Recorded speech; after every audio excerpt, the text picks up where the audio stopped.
बच्चों, कैसे हैं आप लोग।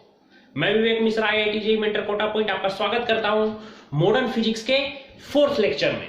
मॉडर्न फिजिक्स के फोर्थ लेक्चर में आज हम लोग आगे बात करने वाले हैं। सपोज मेरे पास ऐसा क्वेश्चन दिया हुआ है, पहले कंसेप्ट समझो। सपोज क्वेश्चन कभी भी मेरे को इस फॉर्म में हो कि E is equal to E not sine omega 1t plus sine omega 2t। तो सबसे पहले समझो डाटा, मेरे को क्या क्या डाटा दिया हुआ है। ध्यान से देखो, मेरे को दो फ्रीक्वेंसीज दी हुई हैं। f1 इज इक्वल टू क्या होगा, पहला फ्रीक्वेंसी क्या है, ओमेगा 1 अपॉन 2 पाई। दूसरा फ्रीक्वेंसी क्या है, ओमेगा 2 अपॉन 2 पाई। यही ना, यही दो फ्रीक्वेंसीज अपने को दी हुई है। तो देखो यार, ये दो फ्रीक्वेंसीज की मदद से आपको निकालना होता है maximum kinetic energy, maximum kinetic energy या फिर स्टॉपिंग पोटेंशियल। जो भी क्वेश्चन में पूछा गया हो वो आपको निकाल के दिखाना पड़ता है, ठीक है। तो सोचो जरा ध्यान से, इस क्वेश्चन में तो दम ही नहीं है, बेकार क्वेश्चन है, बकवास क्वेश्चन है। अब मैक्सिमम काइनेटिक एनर्जी के मैक्स के लिए फॉर्मूला मैंने आपको बताया था, क्या होता है, H new minus stopping potential, ठीक है। अब सवाल उठता है कि दोनों में से कौन सा वाला फ्रीक्वेंसी लेंगे, ठीक है। मेरे को कैसा वैल्यू चाहिए, मैक्सिमम वैल्यू चाहिए। मेरे पास तो दो फ्रीक्वेंसी है ना, ओमेगा 1/2 पाई, ओमेगा 2/2 पाई। तो कौन सा वाला लेंगे। देख, मेरे को यहाँ पे चाहिए क्या, मेरे को चाहिए मैक्सिमम काइनेटिक एनर्जी। सोच, मैक्सिमम काइनेटिक एनर्जी के लिए कौन सा, जो इन दोनों में से जो बड़ा होगा वो वैल्यू लेंगे ना। तो f1 और f2 में से जो भी बड़ा वैल्यू होगा, जो भी बड़ा फ्रीक्वेंसी होगा, उसको यहाँ पर पुट करेंगे। तो चलो देखते हैं, चलो इस क्वेश्चन को सॉल्व करते हैं सिमिलरली। ध्यान से देखो, मिटा दूं, जस्ट अ सेकेंड, एक सेकेंड, मिटा देता हूं मैं इसको। जल्दी लिख लो तुम लोग, इसको जल्दी से इसको नोट करो या फिर स्क्रीनशॉट लो, जिस चीज से भी तुम लोग कंफर्टेबल हो। तो चलो कंपेयर करते हैं। सोचो यहाँ ओमेगा भी 100 वोल्ट पर मीटर साइन 5 × 10⁻⁻15 प्लस साइन 8 × 10⁻⁻15। मेरे पास दो फ्रीक्वेंसीज दी हुई है। ओमेगा 1 का वैल्यू क्या है, 5 × 10⁻⁻15। ओमेगा 2 का वैल्यू कितना है, 8 × 10⁻⁻15। सोच, दोनों में से बड़ा कौन है। सीधी सी बात है, ये बड़ा है ना। तो कौन किसका फ्रीक्वेंसी लेंगे, इसका फ्रीक्वेंसी लेंगे। फ्रीक्वेंसी क्या होगा पता है ना, ओमेगा/2 पाई होता है, यानी 8 × 10⁻⁻15/2 पाई। यही होगा। ऐसा क्वेश्चन जेईई मेंस में आ चुका है बहुत बार, ध्यान से देखना। तो जरा खुद से सोचो, मेरे को क्या निकालना है, मैक्सिमम काइनेटिक एनर्जी, और दिया क्या हुआ है, स्टॉपिंग पोटेंशियल। तो कैसे निकालेंगे, के मैक्स फॉर्मूला क्या होता है, H new minus stopping potential, ठीक है। एच न्यू, एच के जगह पर पुट करेंगे, एच का वैल्यू जो भी है 6.6 × 10⁻34, ठीक है, इनटू फ्रीक्वेंसी कितनी है। जरा खुद से सोचो, फ्रीक्वेंसी कितनी है, what is the frequency, frequency कितनी है, एफ ये है 8 × 10⁻⁻15 अपॉन 2 पाई माइनस भाई स्टॉपिंग पोटेंशियल कितना है, 2 electron volt. But electron volt को प्यारे बच्चों चेंज कर देना तुम लोग जूल में, 1.6 × 10⁻⁻19 से मल्टीप्लाई करके इलेक्ट्रॉन वोल्ट को जूल में जरूर कन्वर्ट कर देना। अब जो भी आएगा सॉल्व कर लेना, यही होगा तुम्हारा आंसर, ठीक है। जल्दी से नोट डाउन करो, जल्दी से हम लोग आगे बढ़ेंगे, जल्दी जल्दी, कम ऑन। तुम लोग कमेंट करके बताते रहना तुम लोग को ये सब कुछ समझ में आ रहा है या नहीं, ठीक है। ये सब कुछ मैं बता रहा हूं तुम्हें समझाने के लिए।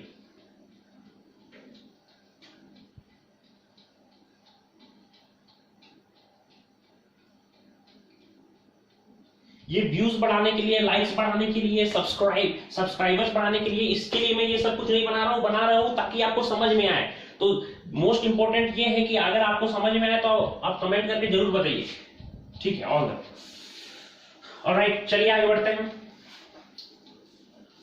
आपको ऐसे ही एक क्वेश्चन मैं दे देता हूं, is equal to, same question है, 100 volt metre sine 5 × 10⁻⁻15 into sine 8 × 10⁻⁻15। आपको बताना है इस क्वेश्चन में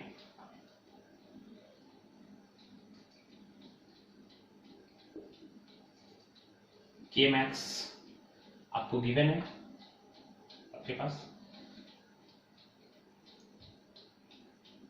5 इलेक्ट्रॉन वोल्ट, आपको बताना है स्टॉपिंग पोटेंशियल कितना होगा। देखो बच्चा लोग, इसको जल्दी से सॉल्व करके इसको कमेंट बॉक्स में इसका आंसर लिखो। तुम लोग में से बहुत बच्चा लोग सोच रहे होंगे कि वही फॉर्मूला लगा देंगे ओमेगा 1 ओमेगा 2। देखो ध्यान से, ये sign omega 1 plus sine omega 2 के फॉर्म में नहीं है, ठीक है। एक सेकेंड, यहाँ पे टी भी होगा शायद, प्रीवियस क्वेश्चन में मैंने टी छोड़ दिया है, देख लेना ध्यान से। ये टाइम के टर्म में होता है ना, sine omega 1 T, sine plus sine omega 2 T. ये तो इसमें सिंपली तुम लोग फॉर्मूला यूज कर लेना, कोसे प्लस कोस वाला, cos A plus B plus cos A minus cos B, formula use कर लेना और इसको स्टैंडर्ड फॉर्म में ले आना, उसके बाद सॉल्व करना। ये तुम्हें बना के दिखाना है, बना के इसका आंसर जरूर लिखना कमेंट बॉक्स में। चलो अच्छा है, चलिए आगे बात करते हैं। एक मैं क्वेश्चन आपको देता हूं, देख ले। O2, ठीक है, इसे 400 केल्विन टेम्परेचर पे रखा हुआ है, और H2 इसको अपन रखे हैं 300 केल्विन टेम्परेचर पे, ठीक है। एक बात बताओ, तुम्हें बताना है, तू फाइंड करके दिखा lambda O2 D bro wavelength of oxygen upon D bro wavelength of hydrogen, इसका रेशियो क्या होगा, या निकाल के दिखाओ। याद रखना, सुनना मेरी बातों को। इस तरह के क्वेश्चन में देखो O2 और H2 क्या है, गैसेस है, तो सबसे पहले मैं एकदम बेसिक कंसेप्ट क्या है उसको ध्यान से देखो। बताओ डी ब्रो वेवलेंथ का क्या होता है फॉर्मूला, लैम्डा इक्वल, ऐसे ये दिख रहा है या नहीं, मैं एक बार कैमरा में देख लेता हूं।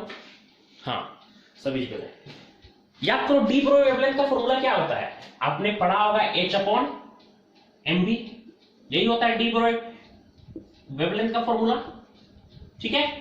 तो lambda O2 upon lambda H2 क्या होगा, सोच लेते हैं।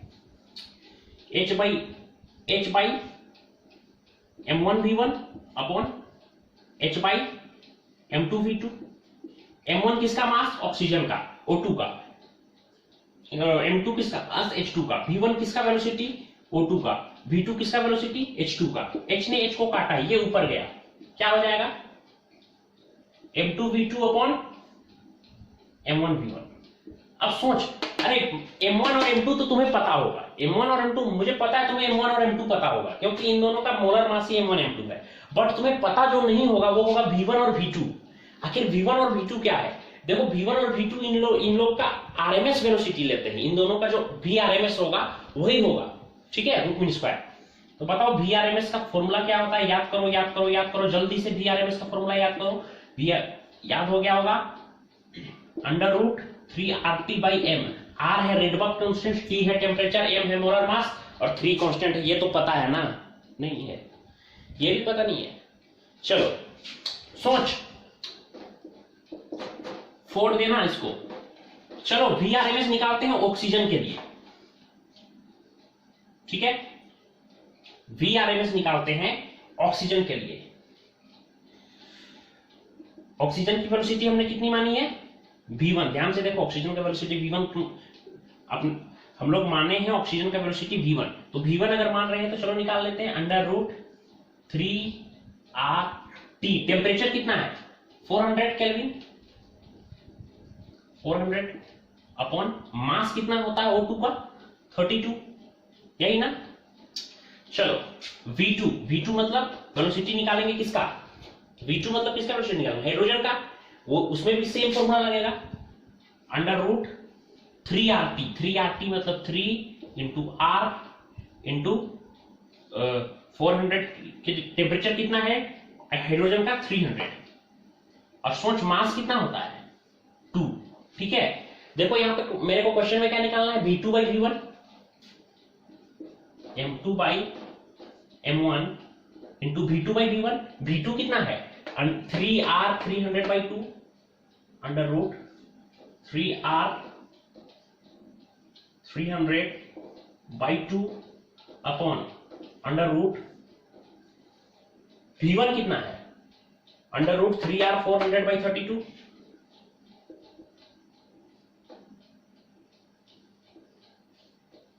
यही है ना। अभी M1 और M2 और M1 की वैल्यू मैंने पुट नहीं की है। सोचना 3R कैंसिल हो जाएगा, होगा या नहीं होगा? 2 से ये कितने टाइम्स में कैंसिल होगा? 16 टाइम्स में कैंसिल होगा आई थिंक। ठीक है, ये 4 यहां से क्या आया, कितने टाइम्स में कैंसिल होगा? 16400। कोई नहीं, यहां से 20 बाहर निकल जाएगा और यहां 16 से क्या बाहर निकल जाएगा? क्या बाहर निकल जाएगा 16 से? सोचो 16 से क्या बाहर निकल जाएगा? यहां से 20 और यहां से 4, तो 5 बाहर निकल जाएगा, तो बच जाएगा M2/M1 इंटू 1/5। यही बच जाएगा, यही बच जाएगा ना? अरे 16 से 425 टाइम्स पे कैंसिल होगा, 25 को 5 आ जाएगा। M2 मतलब किसका मास भाई? हाइड्रोजन का मास। हाइड्रोजन का मास कितना है, जरा ध्यान से देख लो। What is the mass of hydrogen? Hydrogen का मास कितना है? 1 इंटू 2 होता है, तो हो जाएगा 2 अपॉन M1। इसका मास, ऑक्सीजन का मास 32, तो 32 इंटू 5। अब चाहो तो इसको कैंसिल कर लो आप 16 टाइम्स में, तो आंसर आ जाएगा 1/80, यानी 1:80 इज द करेक्ट आंसर। ये होगा। आप लोग बताना जरूर कि ये आपको समझ में आया नहीं। इसके बाद अपन बोर्स मॉडल के बारे में बात करेंगे। जल्दी से इसको नोट डाउन करो और बताओ कमेंट करके ये समझ में आया या नहीं। आपका कमेंट बहुत प्रीशियस है, आपके कमेंट के बेसिस पे ही मैं डिसाइड करूंगा कि मेरे को अगला वीडियो कैसा बनाना है। इसलिए आप लोग कमेंट जरूर किया करिए अगर आपको वास्तव में इसका फायदा उठाना है तो, ठीक है। और अगर फायदा नहीं उठाना है, बस ऐसे ही भेड़ बकरी के जैसा देखना है, तो देखते रहो, मेरे को भी कोई मतलब नहीं है, बनाते रहूंगा। जो बच्चे देख रहे इसको कमेंट करके बताना जरूर तुम्हें समझ में आ रहा है या नहीं।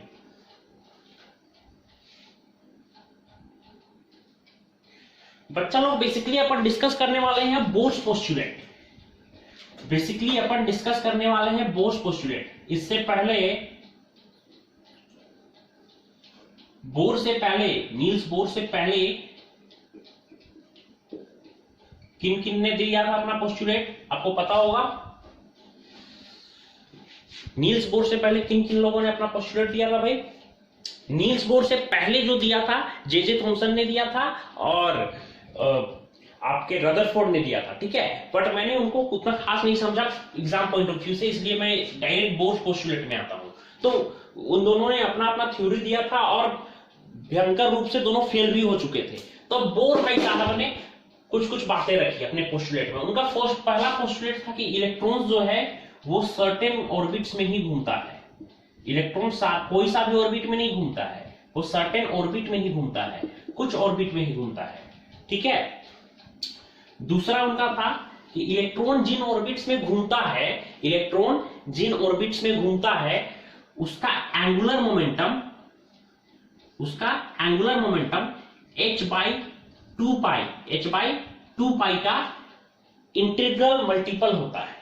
इंटीग्रल मल्टीपल मतलब n इंटू h/2, ये इस फॉर्म में होता है, जहां n का वैल्यू क्या हो सकता है 1 2 3 4 एंड सो ऑन। यानी कि h/2, 2h/2, 3h/2, 4h/2, 5h/2 इसी फॉर्म में रहता है। आपको पता है ना एंगुलर मोमेंटम का फॉर्मूला क्या होता है, mvr * nh/2। तो क्या बोला था दूसरा फॉर्मूला उन्होंने ये बोला था कि जिस ऑर्बिट में भी उनका दूसरा पोस्टुलेट ये था कि जिस ऑर्बिट में भी इलेक्ट्रॉन्स घूमता है गोल गोल, उनका जो एंगुलर मोमेंटम होता है वो h/2 का इंटीग्रल मल्टीपल होता है, ठीक है। ये बहुत इंपॉर्टेंट है, इसको अच्छे से नोट डाउन करना। उनका थर्ड पोस्टुलेट था कि इलेक्ट्रॉन्स देखो इलेक्ट्रॉन्स का अलग अलग ऑर्बिट है, ये मान ले न्यूक्लियस है, ठीक है।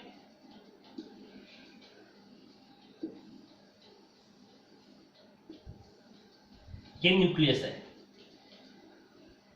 यहां पर इलेक्ट्रॉन्स है।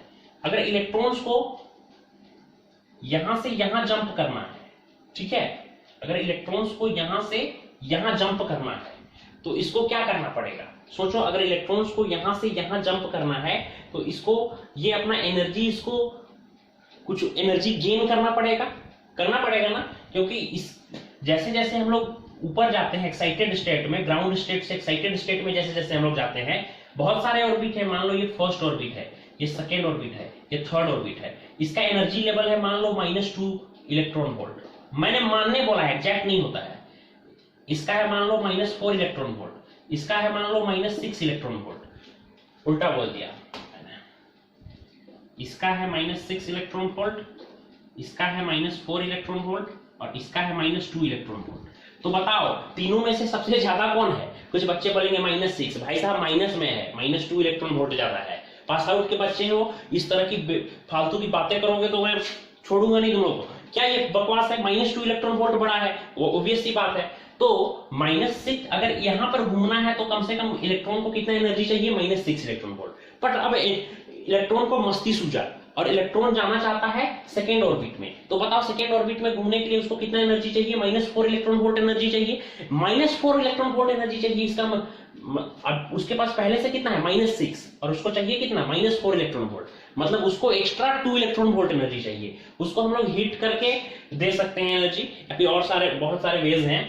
तो इसको इसको जब एक्स्ट्रा एनर्जी मिलता है तो ये एनर्जी लेकर के ये यहां चला जाता है। या फिर उसको अगर हम लोग 4 इलेक्ट्रॉन वोल्ट एक्स्ट्रा एनर्जी दे देंगे तो ये -6 सीधे थर्ड ऑर्बिट में जंप कर जाएगा इलेक्ट्रॉन। पर भाई साहब ये अपना एक्साइटेड स्टेट में स्टेबल नहीं होता है, ठीक है? कुछ देर यहाँ पर घूमा पर यहाँ पर स्टेबल नहीं है, तो फिर से ये वापस से अपना ग्राउंड स्टेट में ही वापस आएगा। तो जब ये इसको वापस से ग्राउंड स्टेट में आना है तो ग्राउंड स्टेट में घूमने के लिए तो सिर्फ -6 इलेक्ट्रॉन वोल्ट एनर्जी चाहिए। तो अगर मान लो थर्ड वाले से फर्स्ट वाले में जंप कर रहा है तो कितना इलेक्ट्रॉन वोल्ट एनर्जी लूज करेगा? 4 इलेक्ट्रॉन वोल्ट। अच्छा, सेकेंड वाले से फर्स्ट वाले में कूद रहा है तो कितना इलेक्ट्रॉन वोल्ट एनर्जी लूज करेगा? 2 इलेक्ट्रॉन वोल्ट। कहने का मतलब यह है, इसको मैं और विस्तार से समझाऊंगा नेक्स्ट वीडियो में। कहने का मतलब यह है कि जब भी इलेक्ट्रॉन्स एक एनर्जी लेवल से दूसरे एनर्जी लेवल में जाता है, एक ऑर्बिट से दूसरे ऑर्बिट में जाता है, तो या तो इलेक्ट्रॉन गेन, या तो एनर्जी गेन करता है या फिर एनर्जी लूज करता है। तो एनर्जी लूज कब करता है? लूज या रेडिएट एनर्जी कब करता है? जब हायर ऑर्बिट से लोअर ऑर्बिट में जाता है। और एनर्जी गेन कब करता है? जब लोअर ऑर्बिट से हायर ऑर्बिट में जाता है। तो थर्ड इसका पोस्टुलेट है, इट रेडिएट्स और गेन्स एनर्जी। ये एनर्जी गेन करता है या एनर्जी रेडिएट करता है। ये this is the third postulate. जल्दी से लिखो इन चीजों को। अब देखना, मैं कुछ चीजें लिखा रहा हूं, उसको लिख के आज की कहानी यहीं पे खत्म करेंगे। जल्दी से ये लिख लो, स्क्रीनशॉट ले लो, जो भी चाहते हो वो करो। मान लो ये है आपका न्यूक्लियस। न्यूक्लियस में सपोज न्यूक्लियस में कैसा प्रोटॉन होता है? प्रोटॉन में पॉजिटिव चार्ज होता है, जितना इलेक्ट्रॉन में चार्ज होता है उतना ही प्रोटॉन में चार्ज होता है। यानी यहाँ पे ई चार्ज है मान लो, ठीक है? और अच्छा, यहाँ पर ई चार्ज है अगर, तो बात बताओ मेरे को, इसमें अगर जेड नंबर ऑफ प्रोटॉन्स है, 5 प्रोटॉन है तो 5 ई चार्ज होगा, 10 प्रोटॉन है तो 10 ई चार्ज होगा। तो अगर जेड प्रोटॉन्स है तो जेड ई चार्ज होगा न्यूक्लियस में। न्यूक्लियस में टोटल चार्ज कितना होता है? जेड ई, जहां पर जेड उसका एटॉमिक नंबर है। अगर 2 प्रोटॉन है तो 2e, 3 प्रोटॉन है तो 3e, अगर 10 प्रोटॉन है तो 10e, ठीक है? और मान लो इसके चारों तरफ चक्कर लगा रहा है एक electron, electron is revolving around it, zoom zoom zoom zoom चुक चुक चुक चुक चुक चुक चुक चुक चुक। पहले बात बताओ, ये आर है, डिस्टेंस है न्यूक्लियस और इलेक्ट्रॉन के बीच का। तो इसमें इसके बीच में एक फोर्स लग रहा है, उस आपको पता ही होगा, इलेक्ट्रोस्टैटिक फोर्स क्या होता है? K Q1 Q2। Q1 कितना है? JD। Q2 कितना है? E बाई डिस्टेंस दोनों के बीच का R है सपोज, तो R स्क्वायर, ठीक है? तो यहां से हो जाएगा K Z E square upon R square. इस R को एटॉमिक रेडियस भी बोलते हैं। ध्यान से देखो, ये क्योंकि गोल गोल घूम रहा है तो ये एक सेंटर की तरफ से भी इसको एक फोर्स प्रोवाइडेड होगा। उस फोर्स को क्या बोलते हैं? Centripetal force. सेंट्रीपिटल फोर्स का वैल्यू क्या होता है? mv square by r। यही होता है ना सेंट्रीपिटल फोर्स का। एक और चीज जो आपको, अगर ये किसी ऑर्बिट में घूम रहा है, इसको इक्वेशन 1 मान लो।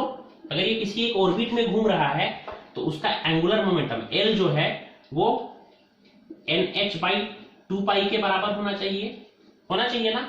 अच्छा, एल क्या होता है? Angular momentum. तो यहां से अपन बोल सकते हैं कि mvr is equal to nh by 2 pi. ये इक्वेशन 2। ये इक्वेशन 1 और 2 की मदद से हम लोग बहुत सारे चीज को डिराइव कर सकते हैं, ठीक है। डेरिवेशन मैं नहीं बताऊंगा अभी, क्योंकि डेरिवेशन आपके लिए अभी इंपॉर्टेंट नहीं है। एग्जाम के बाद आपको बता दूंगा डेरिवेशन, या फिर अगर कोई बच्चे पूछे मेरे से स्पेशली तो मैं बता सकता हूं, बट ये डेरिवेशन बताने का कोई खास मतलब नहीं है एग्जाम पॉइंट ऑफ व्यू से। और ये क्रैश कोर्स है, तो इन दोनों चीज की मदद से आप बहुत सारे चीज को डिराइव कर सकते हैं, बहुत सारे फॉर्मूला को डिराइव कर सकते हैं। वो कौन कौन से फॉर्मूला है जिनको आप डिराइव कर सकते हैं, चलिए मैं आपको बताता हूं। इन दोनों इक्वेशन के मदद से हमको ये 3 फॉर्मूला, बेहतरीन सा फॉर्मूला मिलेगा। पहला रेडियस का formula 0.053 n square by Z. N क्या है? जिस सेल पे मेरे को का रेडियस मेरे को निकालना है, ठीक है। जेड क्या है? उसका एटॉमिक नंबर। ये किस चीज में आता है? नैनोमीटर में। दूसरा इलेक्ट्रिक पोटेंशियल, इसका formula 216 into 10⁶ upon Z by N, ठीक है। तीसरा एनर्जी क्या होता है? Of kinetic energy is equal to potential energy by 2 के इक्वल होता है, ठीक है। तो ये तीनों फॉर्मूला मेरे को मिलेगा। अगले क्लास में हम लोग कुछ और क्वेश्चंस देखेंगे, और बहुत सिंपल है ये पूरा मॉडल। आप लोग कमेंट करके बताइए आपको ये सब कुछ समझ में आ रहा है या नहीं, ठीक है। धन्यवाद आप लोगों का, मिलते हैं नेक्स्ट लेक्चर में।